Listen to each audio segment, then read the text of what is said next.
Subscribe the Motegaonkar Sir's RCC YouTube channel and press the bell icon for latest updates and videos.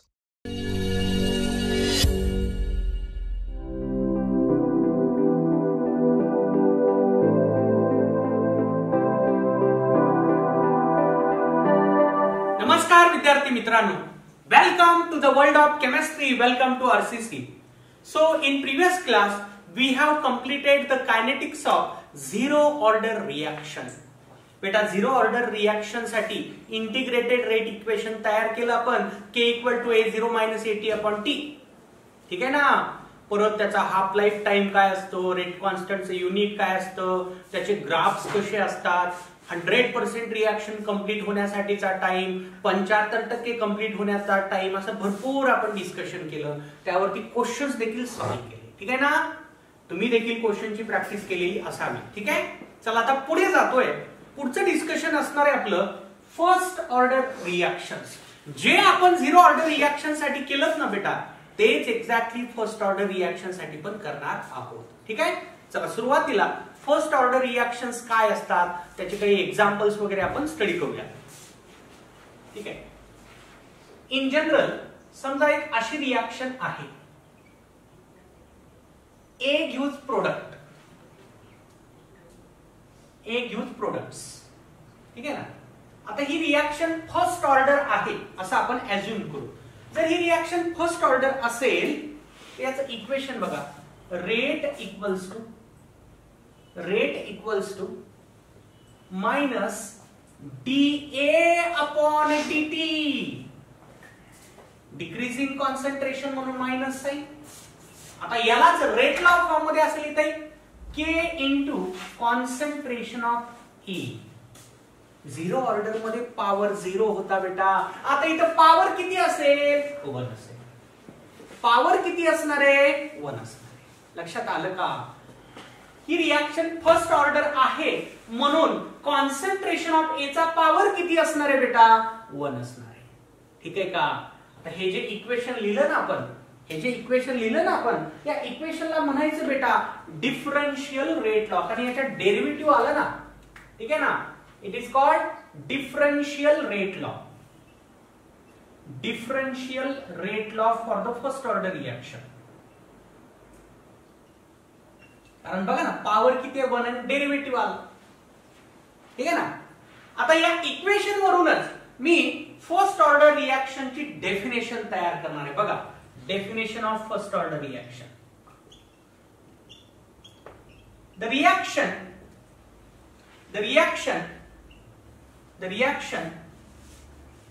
whose rate is directly proportional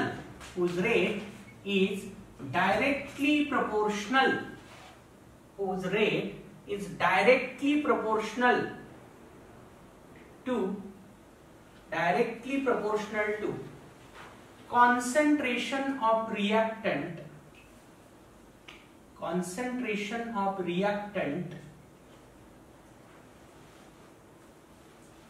raised to power 1. It's called first order reaction. It's called first order reaction. ठीक आहे बेटा. First order reaction कोणाला म्हणतात? अशी reaction ज्या रिएक्शनचा rate concentration of रिएक्टंटच्या power 1 ला directly proportional असतो. हे इथूनच आलं बेटा. रेट हा A च्या पॉवर 1 ला डायरेक्टली प्रोपोर्शनल असेल. That is rate directly proportional to concentration of reactant. त्याचा पॉवर किती? मात्र 1. सेकंड ऑर्डर रिएक्शनच्या डेफिनेशन मध्ये सगळं असंच लिहिता येतं. फक्त जिथं पॉवर 1 म्हणलंय तिथं पॉवर 2 करायचं. थर्ड ऑर्डर साठी पॉवर 3 करायचं. लागतं. Rate is directly proportional to concentration of reactant raise to power 1. First order reaction. चला बेटा बघा, अशा रिएक्शनचे एक्झाम्पल सांगतो. N2O5 चं डिकम्पोजिशन. N2O5 चं डिकम्पोजिशन 4NO2 प्लस O2 हे प्रोडक्ट्स मिळतात. आता याचा बेटा एक्सपेरिमेंटल रेट लॉ बघा कसा आहे. एक्सपेरिमेंटल आपण नाही तयार करणार आणि अशी कॉम्प्लेक्स रिएक्शन आहे. कॉम्प्लेक्स रिएक्शन्स मध्ये डायरेक्टली कोएफिशियंटला ऑर्डर म्हणता येत नाही. इलिमेंटरी रिएक्शन मध्ये म्हणता येतं. सांगितलंय तुम्हाला ही कॉम्प्लेक्स रिएक्शन आहे. याचा रेट लॉ एक्सपेरिमेंटली मिळालेला असेल. Rate equals to K into concentration of N2O5 raise to power 1. तर प्रत्येक वेळेस 1 लिहिण्याची गरज नाही. काही नाही म्हणजे पॉवर किती आहे 1 असेल. ठीक आहे. किंवा बघा आणखी एक्झाम्पल. हायड्रोजन पेरॉक्साइडचे decomposition of hydrogen peroxide into water and oxygen. या रिएक्शनचा रेट हा इक्वल टू एक्सपेरिमेंटल रिझल्ट आहे आता H2O3 चा पॉवर 1. बघा ना बेटा फर्स्ट ऑर्डर रिएक्शन आहे. कारण रेट हा या कॉन्सन्ट्रेशन ऑफ N2O5 च्या पॉवर 1 ला डायरेक्टली प्रोपोर्शनल. रेट हा H2O2 च्या कॉन्सन्ट्रेशनच्या पॉवर 1 ला डायरेक्टली प्रोपोर्शनल. ही झाली डेफिनेशन. कळलं का रे फर्स्ट ऑर्डर रिएक्शन कशाला म्हणतात. ठीक आहे. नोट करा. जाऊयात पुढे. पाहता इंटिग्रेटेड रेट लॉ म्हणजे मला इंटिग्रेशन मेथडचा वापर करून फर्स्ट ऑर्डर रिएक्शन साठी एक इक्वेशन तयार करायचे. जसं आपण झिरो ऑर्डर साठी पण तयार केलं होतं थ्रू इंटिग्रेशन. ठीक आहे ना. त्याला म्हणतात इंटिग्रेटेड रेट लॉ. बघा आपण मगाशी असं इक्वेशन लिहिलंय. ए गिव्स प्रोडक्ट अशी रिएक्शन होती. या रिएक्शन साठी आपण लिहिलं होतं rate equals to minus DA upon DT. Rate equals to minus DA upon DT equals to K into concentration of E. ठीक आहे ना. आता फक्त यालाच बाजूला घेऊन आपण कारण इंटिग्रेशन करायचं म्हणजे D असावं लागेल ना इक्वेशन मध्ये. याला असं लिहिता येईल minus DA upon DT equals to K into concentration of E.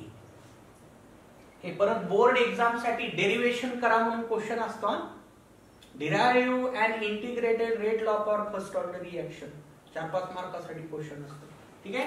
तर याला असली minus DA upon A equals to KDT. आता काही शहाणे स्टुडंट काय करतात सांगतो. हे वगैरे असं करतात काही जण. सर DA अपॉन A आहे. माझा पर्सनल एक्सपिरियन्स सांगतोय आतापर्यंतचा. ठीक आहे ना. सर हे A कट होते आणि D येते. नाही रे गदड्या नाही असं होत असते का रे. dx अपॉन x जर असेल तर तू x कट करतो. असलं होत असतं का. नसते होत. ठीक आहे ना. फिजिक्स मध्ये केलंय का तुम्ही असं. नाही ना. का केलंय. नसते असं होत. ठीक आहे ना. याचा अर्थ वेगळा आणि याचा अर्थ वेगळा. सिम्बॉल तसा दिसायला मग कट करायचं नाही रे. नाही कट करायचं. ठीक आहे. कट करायचं नाही. तसं काही कट होत नसतं. ठीक आहे. चला बघा पुढे बघ. Integrating both sides. Integrating both sides. Integrating both sides. Integrating both sides within limits. आपण लिमिट्स पुट करून इंटिग्रेट करणार आहोत. विदिन लिमिट्स म्हणजे डेफिनाइट इंटिग्रेशन झालं ते. इनडेफिनाइट मध्ये लिमिट्स नसतात. आपण लिमिट टाकायला म्हणजे डेफिनाइट इंटिग्रेशन. ठीक आहे. बघा integration minus DA upon A equals to integration K dt. Minus sign can be written outside the integration. Minus of integration DA upon A.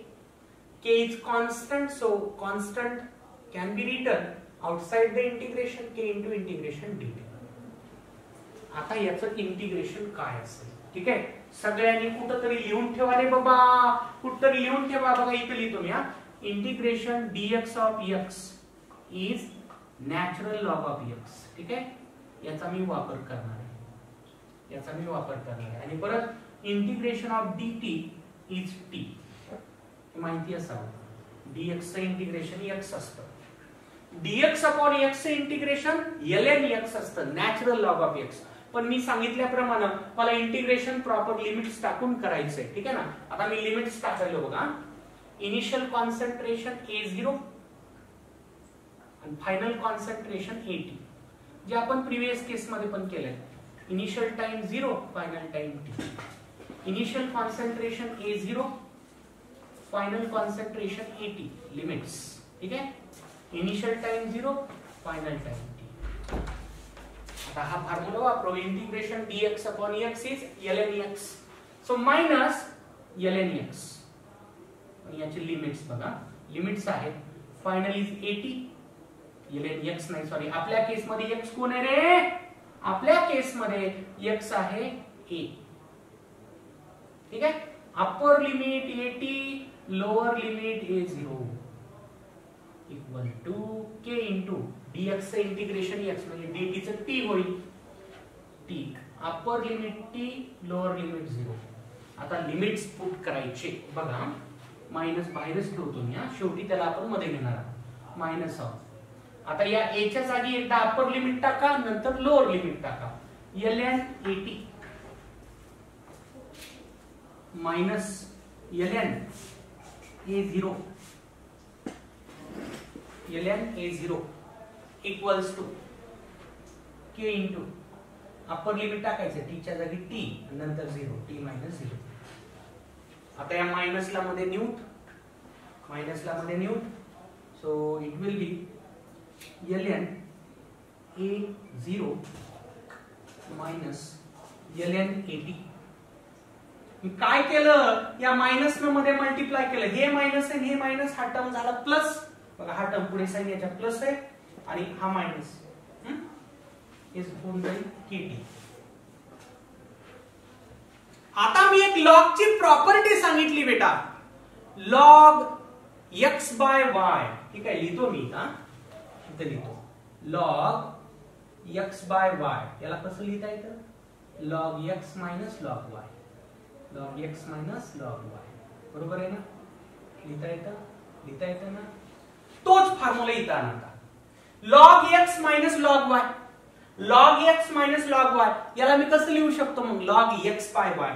Therefore, it can be written ln a0 upon 80 log x upon y equals to kt. मान्य आहे का बेटा? ही property लॉगची वापरली. काल सांगितलं ना properties लॉगच्या. काल नाही सॉरी त्याच्या प्रिव्हियस लेक्चर मध्ये. याला म्हणा लॉग x, याला म्हणा लॉग y. आता म्हणू नका सॉरी इथं तर ln आहे तिथं लॉग आहे. अरे बेटा लॉगचे दोन प्रकार असतात.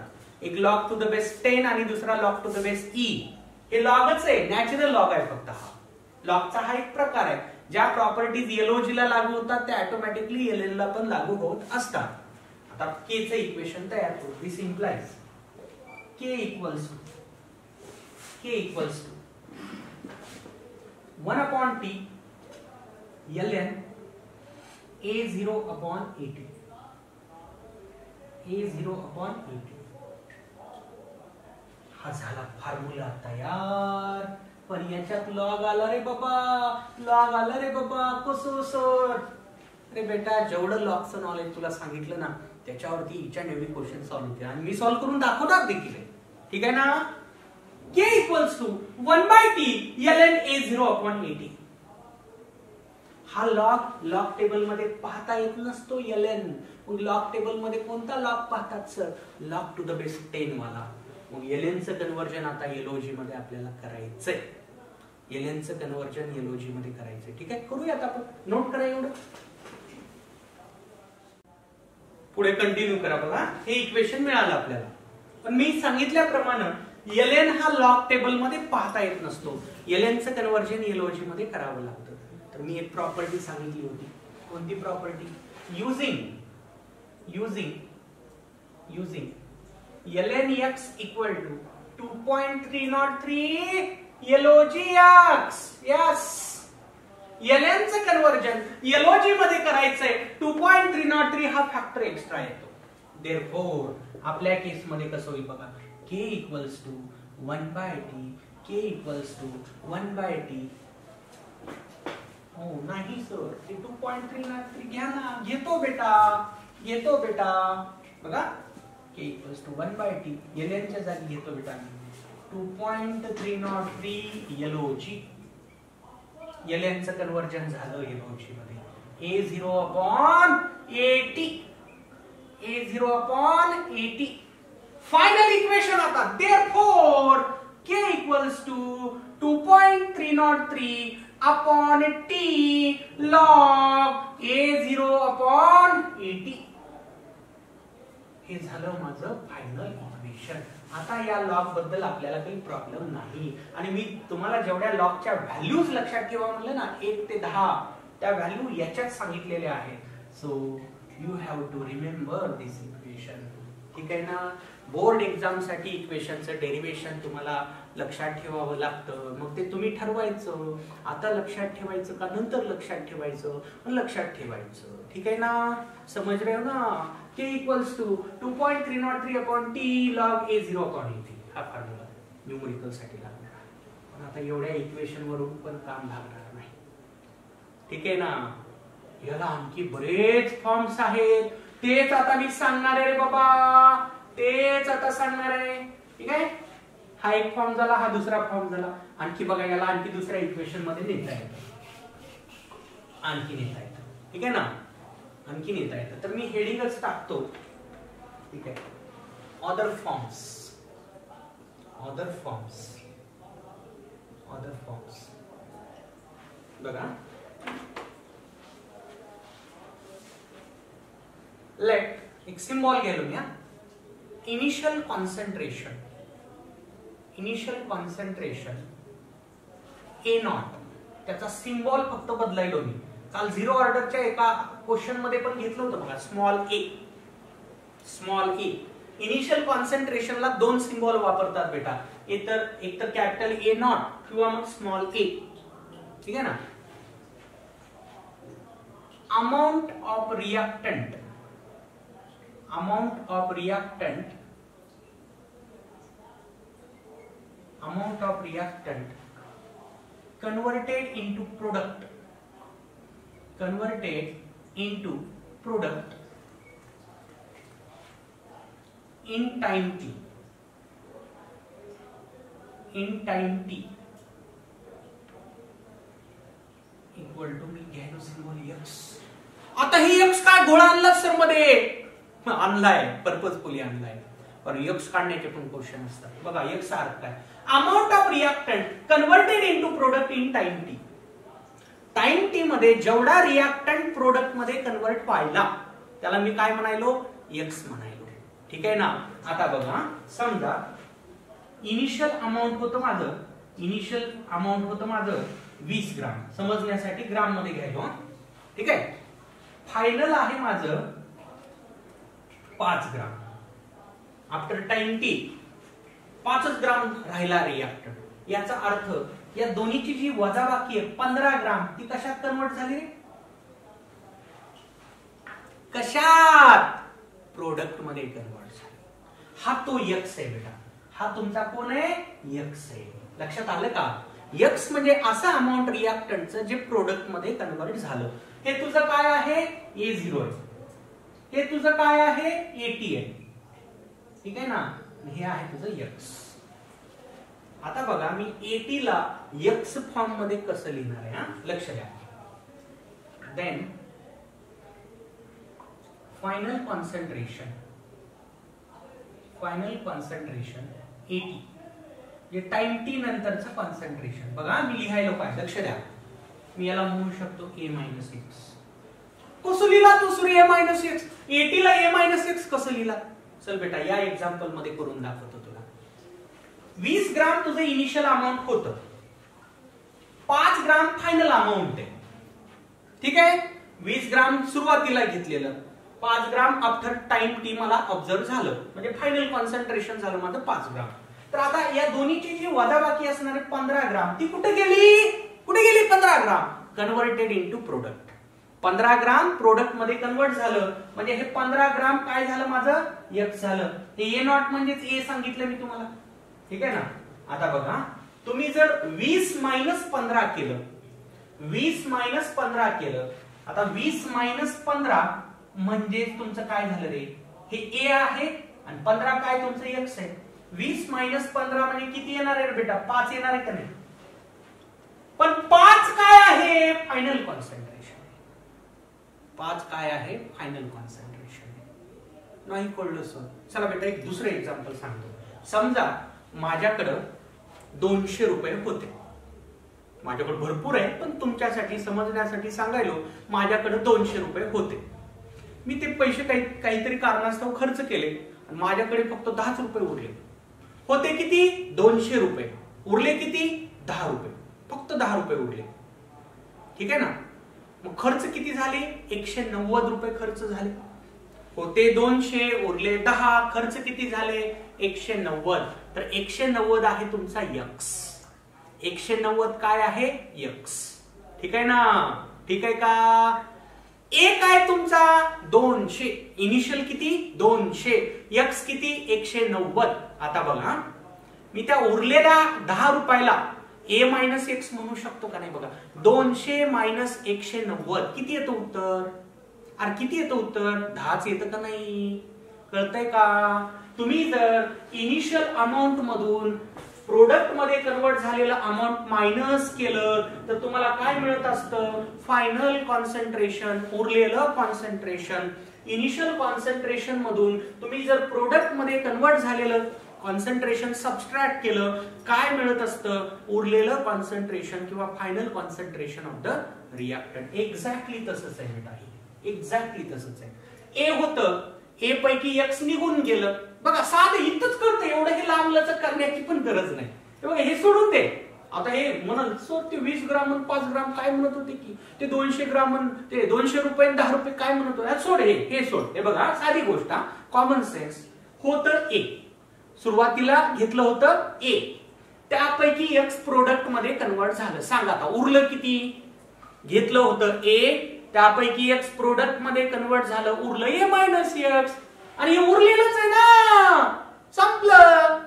एवढं लांबलंच करायचं राईट. साधं इथल्या इथे कळतंय. होतं हे, त्यापैकी एक्स खर्च झालं. उरलं किती? ए मायनस एक्स.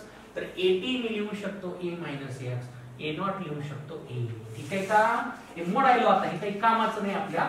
ओके, इथूनच समजून घ्या. होतं ए, खर्च झालं एक्स, उरलं ए मायनस एक्स. देअरफॉर आता बघा ए नॉट आणि 80 च्या व्हॅल्यू मी इथे टाकणार आहे. देअरफॉर के चं इक्वेशन बघा काय म्हणतात. K equals to 2.303. हा बघा K equals to 2.303 upon T log. A 0 च्या जागी आता दुसरा सिम्बॉल आला काय? ए. आणि 80 च्या जागी काय आला? ए मायनस एक्स. ठीक आहे का? ठीक आहे. याला मी नंबर 1 म्हणतो. अदर फॉर्म्स मध्ये नंबर 1. हे झाला तुझा अदर फॉर्म तयार.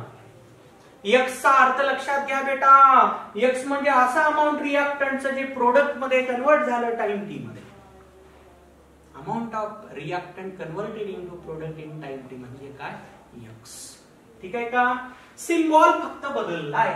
का बदललाय? मी जेव्हा क्वेश्चन घेईल ना तेव्हा तुमच्या लक्षात येईल. क्वेश्चन घेईल तेव्हा तुमच्या लक्षात येईल. ठीक आहे ना? ओके, हा झाला पहिला फॉर्म. नोट करा. आणखी फॉर्म त्याचे तयार करायचे. पहा बेटा दुसरा फॉर्म. ठीक आहे ना? आता दुसरा जो फॉर्म मी तयार करणार आहे तो एलएन वाल्या इक्वेशनचा तयार करणार आहे. बघा आपण मगाशी एक असं इक्वेशन तयार केलं. K equals to 1/t ln a0 upon at. याला मी वेगळ्या फॉर्म मध्ये कन्वर्ट करणार. ठीक आहे? कसं पाहता? कसं पहा? ठीक आहे. याला मी असं लिहू शकतो ln a0 upon at equals to kt. ठीक आहे ना? ln a0 upon at equals to kt. आता बघा लक्षात घ्या. तुम्हाला जर एका बाजूचा ln दुसऱ्या बाजूला शिफ्ट करायचा झाला, एका बाजूचा ln जर दुसऱ्या बाजूला शिफ्ट करायचा झाला तर तिथं e येत असतो. एक्सपोनेन्शियल. काय येत असतं? एक्सपोनेन्शियल. म्हणजे हे ln जर तुम्हाला इकडून इकडे न्यायचं झालं ना, इकडून इकडे न्यायचं झालं ना, आता बघा होतं काय? a0 upon at equals to आता असं होत असतं e raised to power kt. लक्षात घ्या. डाव्या बाजूचा ln जर उजव्या बाजूला आला, डाव्या बाजूचा जर ln उजव्या बाजूला आणला म्हणजे ln इनव्हर्स केलं थोडक्यात. ln इकडून इकडे आला म्हणजे ते ln इनव्हर्स झालं. ln इनव्हर्स करत असताना लक्षात घ्या e चा पॉवर kt होत असतो. म्हणजे जी काही क्वांटिटी उजव्या बाजूला असते ना, जी काही क्वांटिटी उजव्या बाजूला असते ना, ठीक आहे ना, ती e च्या पॉवर मध्ये जात असते. मी आता याच्यासाठी एक लॉगची प्रॉपर्टी सांगणार आहे की लक्षात ठेवा. इथं लिहितो मी.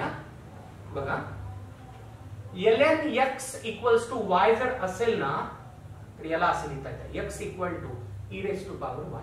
बस एवढं लक्षात ठेवा. हे कायम लक्षात ठेवा. ठीक आहे ना. आणि लॉगच्या बाबतीत पण तशी एक प्रॉपर्टी बेटा. लॉग x जर y असेल ना तर x इक्वल टू 10 चा पॉवर y असतो. ठीक आहे, लक्षात ठेवा. हे 10 चा पॉवर y असतो. तर या LOG चा बेस 10 असतो बेटा आणि या ln चा बेस e असतो. हे e कुठून आला असं वाटू नये तुम्हाला, ते बेस मधले येत असतो. कसं येत असं? अरे लॉगची डेफिनेशन मी सांगितलेली काल. बेसचा पॉवर केला की ज्याचा लॉग काढायचा आहे तो नंबर मिळत असतो. बेस आहे e चा पॉवर y घेतला की ज्याचा नंबर काढायचा आहे, सॉरी ज्याचा लॉग काढायचा आहे तो नंबर मिळतो. ठीक आहे ना. 10 raise to power y is x. हे तर काल मी डेफिनेशन मध्ये सांगितले तुम्हाला लॉगच्या. ठीक आहे ना. तर मी या आयडेंटिटीचा वापर केला. ln याचा, आता तुमच्या केस मध्ये हे आहे x आणि हे आहे y. e चा पॉवर y म्हणजे e चा पॉवर kt झालं तुझं x. कळलं का रे? आता याला बघा कसं लिहिता येतं.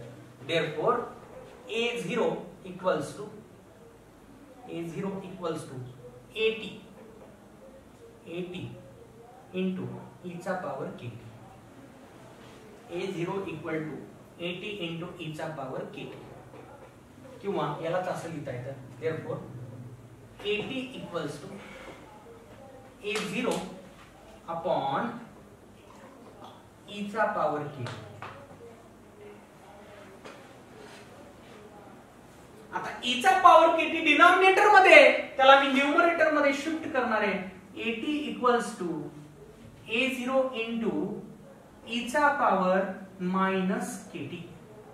e चा पॉवर मायनस kt. ठीक आहे ना. हे झालं माझं फायनल इक्वेशन. ठीक आहे ना. किंवा हे देखील बेटा याच्यावर न्यूमरिकल नसतात. घाबरू नका, कारण आपण e चा पॉवर काढू शकत नाही. ठीक आहे ना. याच्यावर न्यूमरिकल नसतात. पण ट्रू और false statement, which of the following is correct किंवा इनकरेक्ट असे क्वेश्चन असू शकतात. पण इक्वेशन तरी लक्षात ठेवा. हे डेरिव्हेशन जाऊ द्या बोंबलत. मला माहिती आहे असे डेरिव्हेशन तुम्ही सगळे बोंब लावणारच आहात. तुम्ही फायनलच इक्वेशन लक्षात ठेवता. बेटा डेरिव्हेशन कशासाठी लक्षात घ्यायचे असतात? इन केस जर तुझं इक्वेशन विसरलं, तू ऑन द स्पॉट इक्वेशन तयार करू शकतो. म्हणून तुला ती मेथड समजवतोय. नाहीतर माझं तर काम किती हलकं झालं असतं. Direct these are the equations for first order. मी डिराइव्ह का करून सांगतोय? समजा एखाद्या स्टुडंटचं ते इक्वेशन विसरलं तर मी त्याला ती टेक्निक डेव्हलप करून द्यायलो की तो इक्वेशन स्वतः तयार करू शकेल. मी माझं काम पूर्ण करण्याचा प्रयत्न करतोय. आता तुम्ही ठरवायचंय नेमकं करायचंय काय. समज रहे हो ना? नोट करा. पापुढे आता characteristics of first order reaction. जे 0 मध्ये केलं तेच फर्स्ट मध्ये करतोय. चला ना, पहिला point, units of rate constant. Rate कॉन्स्टंटचं युनिट. ठीक आहे ना. ऑलरेडी पाहिलंय आपण बेटा, पर टाइम येतं. पण कसं येतं ते मी परत एकदा सांगतो. ठीक आहे का? कसं येतं ते सांगतो. बघा आपण इक्वेशन पाहिले. k equals to 2.303 upon t log of a0 upon at. बघा या फॉर्म्युल्यावरून पण युनिट प्रूव्ह करता येतं. कसं बघा, 2.303 अपॉन हे टाइम लॉग ऑफ. आता हे कॉन्सन्ट्रेशन आहे, हे पण कॉन्सन्ट्रेशन आहे. Concentration upon concentration. बेटा बघा कॉन्सन्ट्रेशन कॅन्सल झालं. आता इथे एक नंबर येणार आहे, आकडा येणार आहे काहीतरी, आणि आकड्यातला काही युनिट नसतं. ठीक आहे ना. 2, 3, 4, 5 काहीतरी नंबर येईल. त्याचा लॉग काढला तरी परत तो नंबरच असेल, म्हणजे हा पुढचा भाग सगळा युनिटलेस असेल. आणि इथं काही बेटा आता आहे 1 बाय टाइमच राहील असतं. शिल्लक काय राहील रे बेटा? 1 बाय टाइमच राहील. म्हणजे काय येईल? टाइम इनवर्स येईल. संपलं ना? लक्षात आलं का? ते जनरल फॉर्म्युला तर सांगितलायच मी, कॉन्सन्ट्रेशनचा पॉवर 1 मायनस एन पर टाइम. तसं घ्या किंवा असं घ्या, one as the same thing. बघा तिथं असं सांगितलं होतं मी, कॉन्सन्ट्रेशनचा पॉवर 1 मायनस एन पर टाइम. ठीक आहे ना? आता फर्स्ट ऑर्डर रिएक्शन आहे म्हणजे इथे N1 टाकावं लागेल. कॉन्सन्ट्रेशनचा पॉवर 1 मायनस 1 0 पर टाइम. म्हणजे काय येतं? पर time.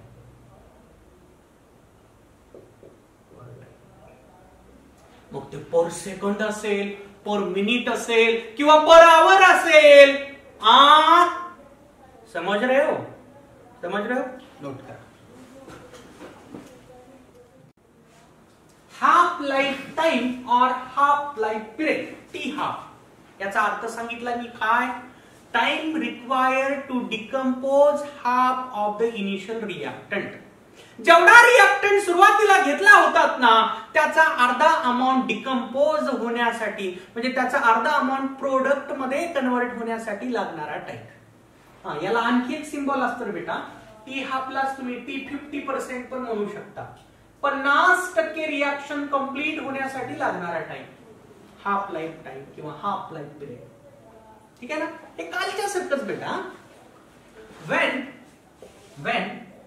T equals to T half, when T equals to T half, then AT equals to A0 by 2. हे कालच्या सारखंच. जर तुम्ही टाइमला हाफ लाईफ टाइम म्हणलं, उरलेलं कॉन्सन्ट्रेशन इनिशियल कॉन्सन्ट्रेशनच्या अर्धा असेल. शिल्लक राहिलेलं कॉन्सन्ट्रेशन इनिशियल कॉन्सन्ट्रेशनच्या अर्धा असेल. आलं का लक्षात? ओके, चला बघा आता. AT equals to A0 by 2 आलं. Therefore K equals to 2.303 upon T log A0 upon 80 becomes, हे इक्वेशन कसं होतं बघूया. becomes, या व्हॅल्यूज मी इथं सबस्टिट्यूट करणार आहे. इथं लिहितो आता पुढे कसं होतं ते. becomes बघा, K equals to 2.303 अपॉन टीच्या जागी टी हाफ म्हणा, टीच्या जागी टी हाफ म्हणा, log A0 upon 80 च्या जागी काय टाकायचंय मला? A0 by 2. ठीक आहे? आता बघा, A0 कॅन्सल होईल. हा 2 जो खाली आहे तो वर शिफ्ट होईल. ठीक आहे? किंवा एक स्टेप वाढतो बाबा. K equals to 2.303 upon T half. बघा तुमच्यासाठी काही पण log 2 ते वर आणतो 2A0 upon A0. आता कळलं तुम्हाला? बघ बेटा, A0 कॅन्सल होईल. टी हाफला इकडे आणतो, केला खाली आणतो. मी काही करू शकतो बाबा, मी काही करू शकतो. बघा, टी हाफ इकडे आणला 2.303 अपॉन K log 2. आता सांगा, काढा नोटबुक. log 2 ची व्हॅल्यू सांगा. log 2 ची व्हॅल्यू किती असते? 0.3010. 2.303 अपॉन K log 2 ची व्हॅल्यू नोटबुक बघा 0.3010 दिसेल. 0.3010 दिसेल. Therefore T half equals to, आता बेटा या दोन्हीचा गुणाकार करायचा. 2.303 आणि 0.3010. 2.303 मल्टिप्लाइड बाय 0.3010 करा, तुम्हाला आन्सर मिळेल 0.693. 0.693 अपॉन K. झालं रे बाबा, फायनल इक्वेशन मिळालं रे, मिळालं. हे बघा final equation. T half equals to 0.693 upon K. आता या इक्वेशन मध्ये इंटरेस्टिंग गोष्ट पाहायला मिळते. काय मिळते सर? बेटा आठव थोडस, झिरो ऑर्डर साठी मी असे इक्वेशन तयार केले, T half equals to A0 upon 2K, बरोबर आहे. मग मी म्हणलं होतं T half of zero order reaction is directly proportional to initial concentration. जेवढं इनिशियल कॉन्सन्ट्रेशन जास्त असेल तेवढा half life time zero order रिएक्शनचा मोठा असेल. आता मला सांगा, इथं A0 दिसतंय का? इथं A0 दिसत नाही. इनिशियल कॉन्सन्ट्रेशन दिसतच नाही. What this mean? What this mean? This means that T half of first order reaction, T half of first order reaction, T half of first order reaction is independent, is independent. Depend करत नाही कशावरती? Independent upon initial concentration of reactant, independent upon initial concentration of reactant. म्हणजे तो initial concentration कितीही घे, first order रिएक्शनचा T half तेवढाच राहतो. ठीक आहे का? T half of first order reaction is independent upon initial concentration of reactant. कारण इथे इनिशियल कॉन्सन्ट्रेशन राहिलं नाही, फक्त 0.693 के दोनच गोष्टी दिसायला. पण झिरोचा असं नाही, झिरो मध्ये बघा ना ए नॉट आहे, झिरो मध्ये ए नॉट आहे. फर्स्ट ऑर्डर मध्ये आहे का हे सांगितलेलं नाही तर बोंबल हेच इकडे आणलं बाबा. हे कोणाचं सांगितलं तुला? झिरो ऑर्डरचं सांगितलं. हे झिरो ऑर्डरचं सांगितलंय, हे केलेलं आपण, हे झिरो ऑर्डरचं आहे. संदर्भ सांगायला फक्त तुम्हाला. झिरो ऑर्डरचा टी हाफ इनिशियल कॉन्सन्ट्रेशनला डायरेक्टली प्रोपोर्शनल आहे, पण फर्स्ट ऑर्डरचा टी हाफ हा इनिशियल कॉन्सन्ट्रेशनवर डिपेंडच राहत नाही. किती जरी इनिशियल कॉन्सन्ट्रेशन घेतलं तरी टी हाफ बदलत नाही. आता याच्यावर क्वेश्चन कसा असू शकतो बघा, इथे लिहितो मी. बघा बघा, initial concentration, initial concentration, initial concentration. ठीक आहे ना? बघा एक साधा क्वेश्चन हा, इनिशियल कॉन्सन्ट्रेशन आणि टी हाफ दिले, इनिशियल कॉन्सन्ट्रेशन आणि टी हाफ दिले. ठीक आहे? इनिशियल कॉन्सन्ट्रेशन घेतलं समजा 2 मोलार, 9 मोलार, 50 मोलार. ठीक आहे ना? टी हाफ दिला 3 आवर्स, 3 आवर्स, 3 आवर्स. क्वेश्चन विचारला, क्वेश्चन विचारला ऑर्डर किती सांगा, ऑर्डर ऑफ रिएक्शन. असा डेटा असणारी ऑर्डर ऑफ रिएक्शन कोणती सांगा, सांगा सांगा सांगा. इनिशियल कॉन्सन्ट्रेशन किती जरी बदललं, टी हाफ 3 घंटेच आहे का?